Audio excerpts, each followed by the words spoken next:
listeners, our guest today is Management Professor Dr. Mahesh Subramony from Northern Illinois University. Dr. Subramony studies what it takes to drive business outcomes through HR practices. In our conversation, he explains the HR value chain and the benefits it brings to organizations. If you're an HR leader looking for ideas on driving impact through talent, you'll find scientifically tested practices and programs that bear great promise. You'll learn why it's important to select the right set of practices and interventions.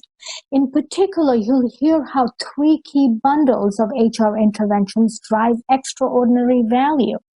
These are the talent bundle, the energy bundle, and the opportunity bundle. Pay close attention to his advice on which one of these is the most critical and has an amplifier effect. Enjoy.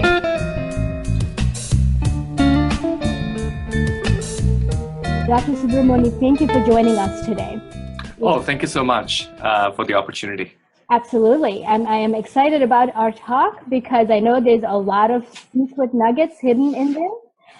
But before we get started, would you tell our audience a little bit about your area of research? Oh, yes, absolutely. My key area of research is in strategic human resource management. So specifically, I look at the kinds of investments organizations make in human resource management practices and processes, and how these go on to affect employee performance, customer behavior, and then financial performance. So when we talk about the HR value chain, I look at the entire chain from start to finish. Wow. Yeah. I think every CEO and CHRO should be listening in because this could get them to those outcomes much faster. Right. So the idea here is always to think about how we systematically think about how we affect important financial outcomes. Now, there are different ways for organizations to be profitable and for them to be sustainable and so on and so forth. But one of these methods, one of the ways to do it is to take a long-term approach and invest in your human capital. And that is the perspective that I take in my research and also in my consulting and practice. Very helpful. So a question to you. A few years ago, there was a study released by IBM. They surveyed a number of organizations, actually several hundred organizations across industries. And one of the high-level findings of that study was that most financially successful organizations have more HR and talent management practices. Sure. So a question to you. Are all HR practices created equal? Yeah, I think that's a great question. In fact, there are 2 questions hidden in there. The first one is the chicken and egg problem, right? So is it the financially savvy or financially sort of prosperous companies? Are these the ones that are able to afford these HR practices? Or is it the HR practices that are leading them to be financially successful, right? So that's the first question. So what is the direction of the effect? Right. And the second question is, what are all HR practices created equal? Is there a certain kind of an HR practice that is going to work better for a certain kind of a company? Or are there certain sets of practices that when they're combined together have a stronger effect than other practices? So I think those are the 2 questions. So what I'm going to do is I'm going to sort of talk about the second piece first, right? Okay. So no, all HR practices are not created equal, right? So it depends really on what your organization wants to achieve. One of the things I always like to tell HR directors and VPs when I'm having conversations with them is that always begin with your strategy. What is it that your organization needs to do in order for it to compete in the market and to have sustainable competitive advantage, right? So that's the first question. So ironically, the first question is not an HR question. The first question is not about people. The first question is about competitive advantage. So once you understand how your organization derives competitive advantage, we can start thinking about the people, processes, and practices that will help support that sort of outcome or that strategic perspective of the organization, right? So in some cases, so for instance, in companies that want to compete on the basis of innovation and creativity, in those kinds of organizations, they really need to create cultures that promote creativity. They also need to create processes that will allow an idea to get converted very quickly into a product or service. In that kind of an organization, the HR practice required might be empowerment, right? Empowering employees. It might be upward feedback where you're really hearing the voice of the employee on a constant basis. And there might be something around high levels of compensation. Right? We don't have to invest as much in training in those organizations just because they already get people in who have PhDs or who are pretty technically trained, right? If there is any training, that training is more in the area of teamwork. So the specific kinds of HR practices that organization will utilize depending upon its strategic focus is going to be different from, let's say, an organization that's competing on the basis of customer service. Right? In that organization, the latter organization that's competing on the basis of customer service, you want to make sure that you focus on selection. So you bring in people who are more extroverted and agreeable and so on and so forth. And then you train them, right? Train them on delivering high quality of customer satisfaction. So the idea is that there has to be what we call in strategic HR external alignment. So alignment between your HR practices and your organization's strategy. So that's the first part. The second part is that you want alignment between each and every practice that you have, what we call horizontal or internal alignment. So if you have training, so let's go back to this, the examples I gave you. In the case of the organizations that's focusing on customer service, you want to make sure that you're recruiting and selecting people on the basis of their customer service abilities, and then you're training them on customer service, and then you're rewarding them on customer service, and so on and so forth, right? And that's how you create an internally aligned system. Are you referring to an integrated system? Is that the same thing as? Yeah, the integrated system for sure. I mean, folks have used many different sort of terminologies for it. Okay. The term that I see most often is alignment. Right? But the key here is what kind of alignment, and I'm sort of alluding to both types of alignment, external and internal. External as in your HR practices are connected to your strategy, and internal as in the HR practices are connected to each other, right? So that kind of sort of gets to the second part of your question. Yeah, definitely. So, okay. So just to summarize what you shared is that not all HR practices are created equal. It depends. Now, many would say, well, that's an academic answer, but it depends on two known things, which is what is the organizational strategy? Right. And what do you need to do to align externally and internally to achieve that strategic outcome?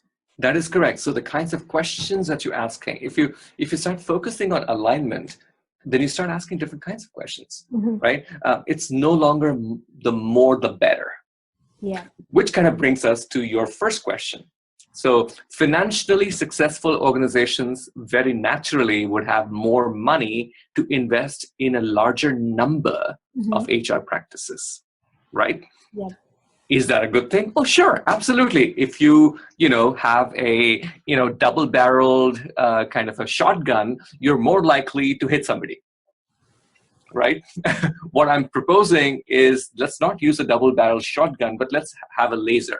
Right? Let's focus on that specific objective that we need to focus on, but not using just sort of one. And when you think of how a laser works, it's a series of electrons, right?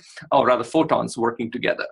It's the same thing with HR practices too. It's a series or a different set of HR practices, all sort of focusing on that one objective. And when they do that, they're really effective in that. So in terms of directionality, unfortunately, most of the studies that have been conducted in HRM don't tend to measure directionality. They don't tell us whether it's, financial performance causing HR practices or HR practices causing financial performance. But there are a few. So there are about 6 or 7 very good studies that have been conducted, very rigorous kinds of studies And they tend to kind of show us that there is an effect of HR practices on financial performance in the future. Very interesting. So, for example, one of those studies, what they did is they looked at companies that were just getting into the IPO mode, and they looked at their IPO prospectus, and they looked at the types of HR practices that the organization said that it would implement. Yep. Then they measured financial performance later, that is 2 or 3 years later, and then looked at what the connection was between the HR practices that these organizations essentially mentioned in their IPO prospectus and actual performance. So that's a really interesting study because because what you're doing, it's kind of like a natural experiment, right? Yeah. So there are some organizations that tell you that they're going to do training. The other organizations say they're going to focus more on empowerment, right? So you can actually isolate those effects. So that's an interesting kind of a study. We also have done other kinds of studies where we look at, we call these panel studies. So we have all these organizations, and then we take their HR practices, and then we take their financial performance, and then we measure them of time after time after time after time, right? And so if you have 3 or 4 different waves of panel data, then you can run your analysis. You can control for previous year's effects to see if there is, a sort of longitudinal or a one-way effect. And what we do find is, HR practices, although they are affected by past financial performance, they also tend to have a lagged effect on future performance. And by lagged effect, again, I mean there is a time gap. It's not as if you invest in your HR practices today and you get your financial performance tomorrow. It doesn't work that way, right? There's always a time lag. And that brings us to a very interesting question, which is, how long should an organization really wait and continue to invest for them to see results? Yeah, it's a great question. Again, I'm going to give you an academic answer. You know what it is. It depends, right? So what does it depend on? It depends on the size of the organization, the complexity of its internal structures. So a smaller organization is going to see a much quicker effect, just because the time it takes for your HR practices to affect employee behaviors, and then for those employee behaviors to get translated into customer satisfaction and so on and so forth, is much shorter. In a larger organization, it's going to take a longer time. Kind of the difference between throwing a rock into a pond versus an ocean. That's the difference, right? So it takes a longer time for larger organizations to start sort of building momentum. So that's the first part. The second thing is the complexity of your internal processes and systems. So if you have an organization that has traditionally operated in a sort of a controlling, authoritarian kind of a manner, for that organization to start, assuming, these HR practices such as, let's say, empowerment and employee voice, it's going to be much harder for them to do that. In other organizations that are much more, nimble to begin with, it's going to be easier for them to take that on. In strategy literature, we call it absorptive capacity. What is the amount of absorption that the organization has, right? So that's, those are a couple of things that we have to focus on. Also, the kinds of outcomes. So employee behaviors are affected first. Customer behaviors come next. Process outcomes come around the same time as customer outcomes, and then financial performance comes last. So when we build our studies, what we try to do is we try to create like a 1-year lag between our HR outcomes and employee satisfaction, and then another 1 year between employee satisfaction or engagement, and then customer satisfaction, loyalty, and then another year between that and financial performance. So typically when you look at our studies, you would assume it's between 2 to 3 years before you start seeing effects. Yeah. And that actually is very helpful guidance for organizations because there is a chain reaction. And if they start to see the early signs of change in their employees, then they know that their continued investments. And I think that is very helpful guideline. And your estimate of 2 to 3 years also aligns well with when during the recession, when organizations got the stimulus package, or other kinds of help, one of the things that economists are projecting is there's a 12 to 18 month lag between when the stimulus is injected and when they start to see returns. So I think in the industry, we are starting to see that there's that anticipation. So if after 18 months you're not showing results, then maybe, it's time you take a call. Yeah, yeah, absolutely. And again, you need to be patient. And once again, it depends on the size of the organization. So if you have a relatively large organization, it might not be a couple of years, it might be 4 years. Yeah. But here's the important thing to understand. If you establish a good set of HR practices that are aligned with your strategy, and you don't tamper with it, you build momentum. And once you build momentum, you start reaping benefits also. So let's assume that an organization sort of implements a set of HR practices and then starts seeing the returns in, let's say, 3 years, right? It doesn't mean those returns are going to be at the same level in 3 years. What we are going to hopefully see is an increase in those returns over time. So there are some studies in which we looked at not just profits at one point, but the increase or trajectory in profits over time. And we actually see there's a connection with those trajectories. So, an organization starts moving and it starts moving, and then it starts creating returns, and those returns create more returns, and so on and so forth. It's a virtue cycle. And faster returns, you say? Faster, yeah. Because what happens is now it's kind of like, exercising, right? Once you have sort of gone over your initial block and you start getting your returns, it starts giving you more and more and more. Right. But then there's a point when you start seeing those diminishing returns too. Don't get me wrong. Okay. But it takes a while for us to get to those diminishing returns. Sure. So I'm thinking of a company like Google. They already provide free food and concierge service, and you get your dry cleaning done. Yeah. And paid vacations and all of that. And so adding more benefits to that is not going to make their employees that much more satisfied to drive their performance at a high level. So that is correct. So you will see some diminishing returns in those kinds of cases. So going back to your question, just because you have money and you're able to use that money in specific kinds of ways doesn't ensure success. So it's not as if it's just one HR practice or two HR practices that the organization should focus on. It should be multiple HR practices that are aligned with each other. So in that case, if one doesn't work, then there's this other one that sort of takes over. Almost like, if you see how birds fly, they have a formation, right? And so you typically have one bird in the front, and that's the bird that is actually getting the brunt of the flying, and the rest of them sort of float around on the airstream that's created by the first bird, right? And the bird right at the end is essentially just coasting. But then what they'll do is every hour or so, they'll just turn. So the first bird now becomes the last bird becomes the first bird, right? And the reason they do that is because they're accommodating for the fact that there is fatigue within the system. And that's how systems work.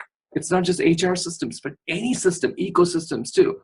When there's fatigue within one part of the system, the other part of the system takes over, right? And that's why we need to have multiple HR practices. It's not just one, but we need those practices that are aligned with each other.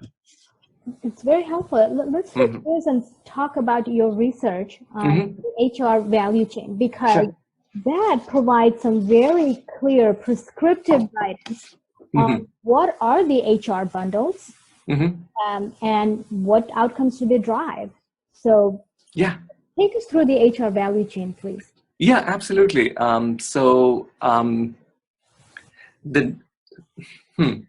Let me sort of begin with this.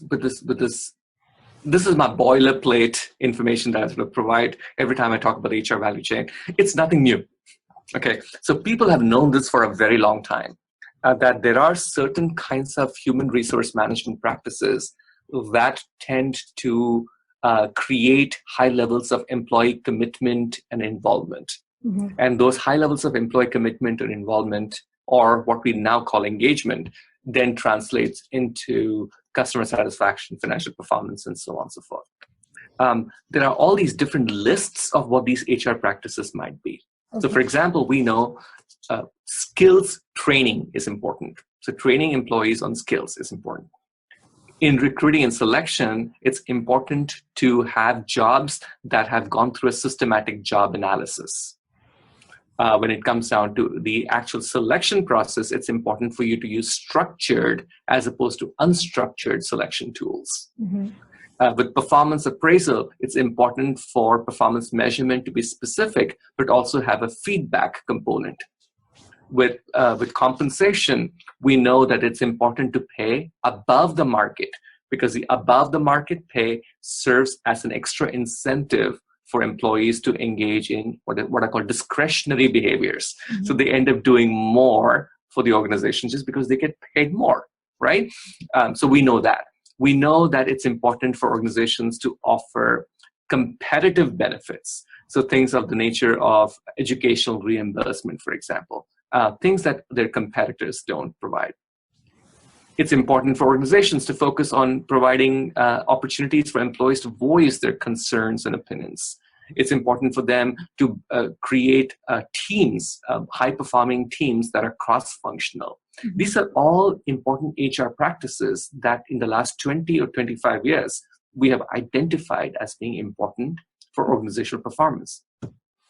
Now, in the last 25 years, we've also started to say that there is a theme to these HR practices, that if you were to bundle them together, there are certain specific types of bundles that work better than others. So there are three main types of bundles that we talk about. These are the ability bundles, the motivation bundles, and the opportunity bundles. So ability bundles are what are called human capital bundles. These are the HR practices that tend to enhance the skill, knowledge, and ability levels of your workforce, right? So selection, training, and recruiting sort of falls into that bucket, right? So all the recruiting, selection, training, the good stuff, right, falls into the ability bundle. Because what are they doing? They're enhancing your level of total human capital. The motivation bundles are the ones that tend to enhance your employee commitment and engagement. So performance appraisal, goal setting, feedback, and compensation tend to fall into that bucket. So that's your second bundle. These are HR practices that are enhancing your employees' energy levels, right? And then you have the third level or the third set of bundles that are called the opportunity bundles. These are bundles that empower your employees, right? So giving them voice, give them an opportunity to work well with others in cross-functional teams, giving them, creating a job design that is flexible as opposed to extremely rigid, and so on and so forth, right? So when you think of performance, performance is an outcome of the product of ability, motivation, and opportunity. You got to have all three, right? And so similarly in human resource management, we tend to sort of take all our HR practices and put them in these three bundles: ability, motivation, opportunity. And then we say that within each bundle, there has to be a lot more alignment. And you also need to have some level of alignment between the bundles, right? So ability and motivation and opportunity needs to work well together too. But it's specifically important that within each one of those bundles, we have good HR practices that are working in tandem. So I guess that answers your question of what these, HR practices ought to be, and, how do we measure them? Now, now we need to take these ability, motivation, and opportunity bundles and look at how they affect organizational performance. So it's not just any performance, right? It's not just financial performance. It's also operating performance. It's also customer satisfaction. It's also quality and waste and things of that nature. So there are studies that we have done linking these bundles with these performance outcomes. And what I did, and a couple of other folks have done this too, it's called a meta-analysis. A meta-analysis is essentially a meta-analysis. So it's basically combining all these different analyses from all these different studies and sort of says, across these studies, what have we learned, right? And so what we've really learned is that, all three bundles are important. But what's really most important is it seems from what we see at first glance, it's this opportunity bundles. If you create these flexible job designs, and you also give people voice and so on and so forth, it doesn't really matter. Well, it matters what kind of ability, motivation practices you've got, but those opportunity bundles in themselves have a lot of strength. Very simplistically put, it's almost like saying, if you create the right conditions for people to be successful, they usually will be. Can we just pause on that? That's very, very powerful. What you just said is that if an organization is successful in creating the right kind of work setting, the opportunity to be successful, you can pretty much take an ordinary person, an average person, and make them successful. Am I right? To some extent, yes. I mean, again, this is really, this is a very it's simplistic, but not completely off the mark. Okay. Right. So people, who you bring in really matters. Don't get me wrong. It's your input, right? Gotta make sure that you get the best human inputs. Is it the smartest person? Is it a person who has the right comprehensive set of attributes? Yeah. Or someone who doesn't have too many needs and derailers and that? Yeah. It's both, right? And so this, I mean, in your practice too, I mean, you look at not just ability, but you also look at personality traits, right? So the fact is that you definitely want to invest in selection. Don't get me wrong. I mean, there's some very recent work, 2017 work, that has looked at selection practices at the organizational level, and it's actually showing very strong effects. So yeah, selection really matters. Don't get me wrong. Training really matters too. But what I'm really sort of focusing on is the infrastructure within which this whole thing happens. You can bring in the best people and you can pay them a lot of money, but if they work in a very rigid hierarchical system where they have no voice, chances are they'll quit. And if they quit, a couple of things happen. First, you lose human capital, right? Which is difficult to replace, right? So there's so much of cost associated with replacing that human capital. The second thing that really happens is that you create this disequilibrium or instability within the organization. So these opportunity enhancing practices, at least it appears from what I've seen so far in literature, tend to provide you with that infrastructure or framework within which these other practices tend to operate. Yeah. So the O is the opportunity. The O is the one that's really giving you the enhancer, the amplifier. If you don't have that O amplifier, you really don't have a whole lot. That's very, very powerful. I think we certainly know many organizations that heavily in bringing in the right person, and I think that other part of the equation is often unaddressed. And what you're highlighting is, make sure you don't forget your amplifiers. And the exciting part, particularly in today's economy where unemployment rate in the United States is, hovering around 4%. Yeah. So clearly organizations are going back to the war for talent. But what this is saying is that, well, if you can find people who have average intelligence, can learn, motivated, you could actually turn them into a superstar, or at least your organization can achieve high returns from bringing someone who's maybe even just average. Absolutely. It's bringing the right people, putting them in the bus and asking them, giving them the guidance to drive wherever they believe the organization needs to go. You know what I mean? It's not like you've already decided where the bus is going to go and then you find the right people to put in there. You sort of notionally, you're going to move in a certain direction. But if you bring the right people in, they obviously know what they are going to do and where the organization needs to go. But you need to create the voice, the opportunity for them to collaborate, the opportunity for them to provide their insights so that the organization actually moves forward.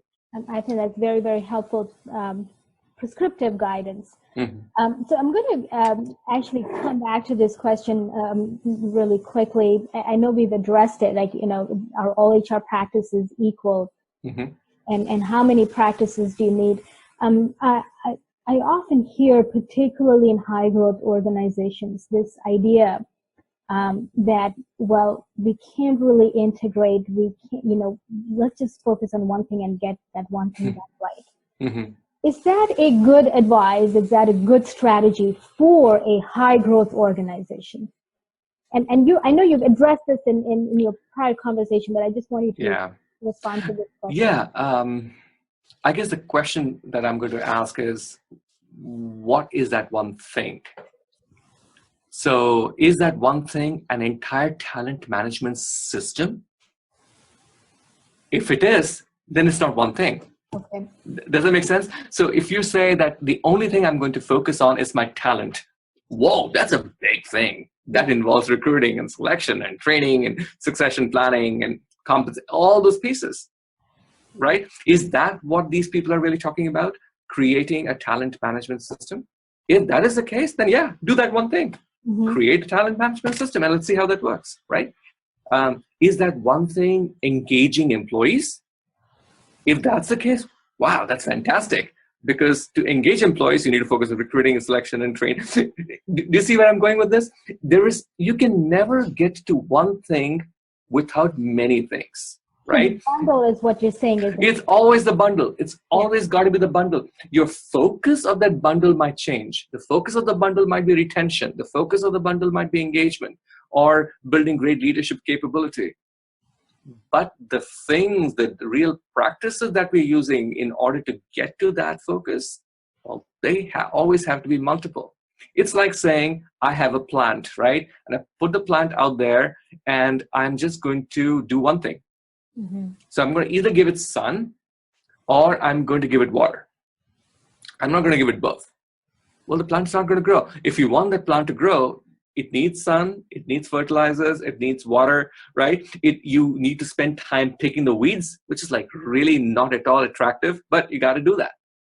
That's the idea here. You can never get to any one thing by just doing one thing. That's a great analogy. Yeah. So as we are thinking about, someone who's interested in this space, you talked about the HR value chain, focusing on the right set of HR bundles. What should be the key words that they should be tracking if someone really does want to get into the research? Coming to mind is high performance work systems. Yes. The bigger category focuses on this area. Oh, sure, absolutely. High performance work systems.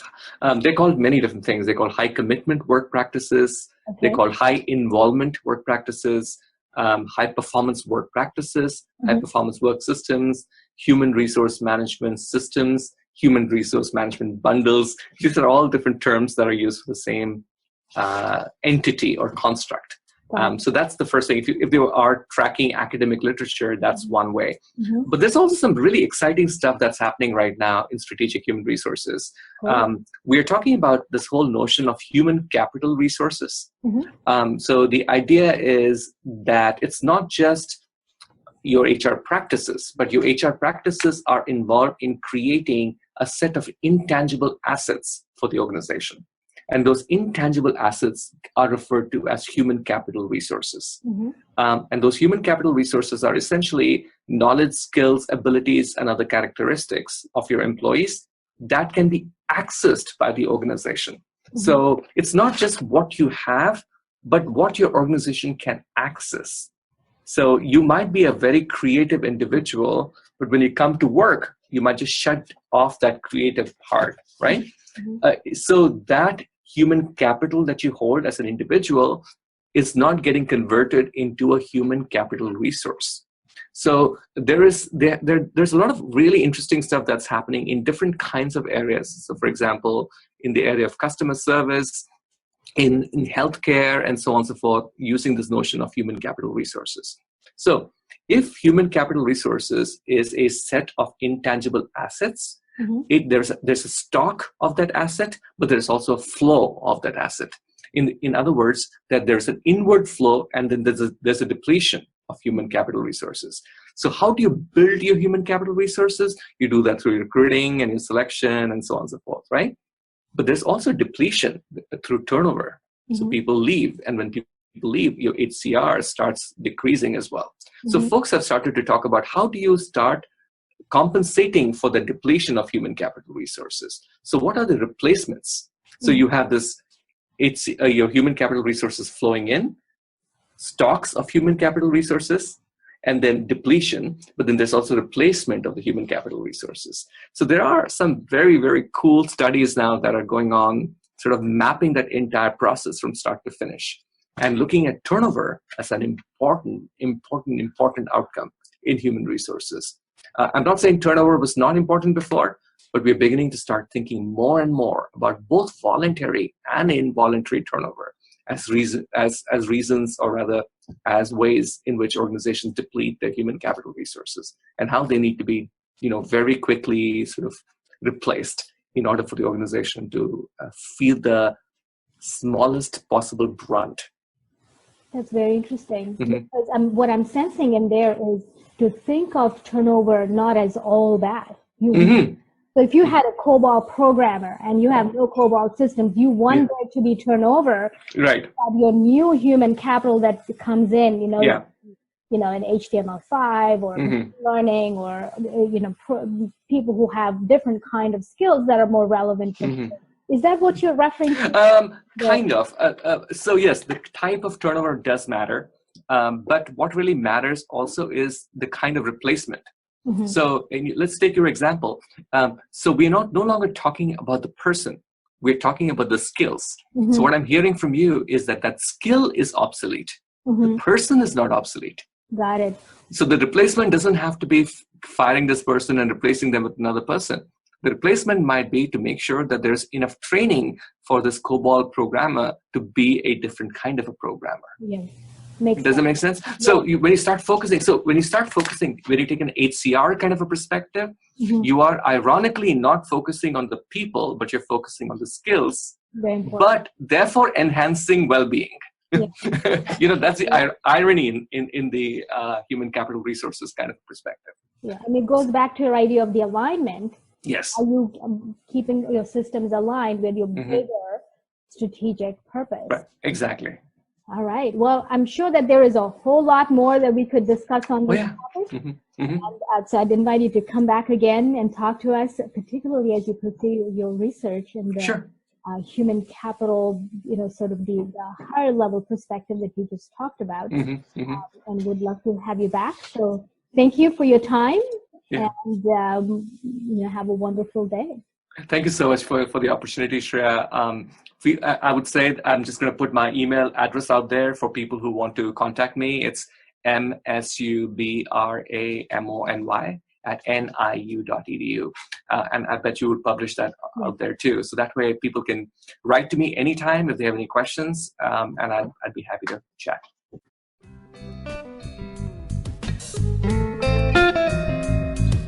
There you have it, listeners. That was our Exponential Talent Podcast on the HR value chain with Dr. Mahesh Subramony. Most organizations take a single system approach to advancing their human capital. These could be their talent acquisition programs or their benefits programs. Essentially, these are standalone interventions. After listening to this podcast, I hope you see how important it is to orchestrate the right set of practices. When bundled together, these HR initiatives can produce a multiplier effect. According to meta-analytic estimates, the gains can be as high as influencing a quarter of operational performance. Not a shabby benefit. If you do try out these ideas, leave us a comment. We'd love to hear how these evidence-based insights are contributing toward your human capital management practice. Thank you for listening. If you enjoyed this podcast, don't forget to subscribe and share with your friends. Until the next time, goodbye from your host, Shreya Sarkar Barney.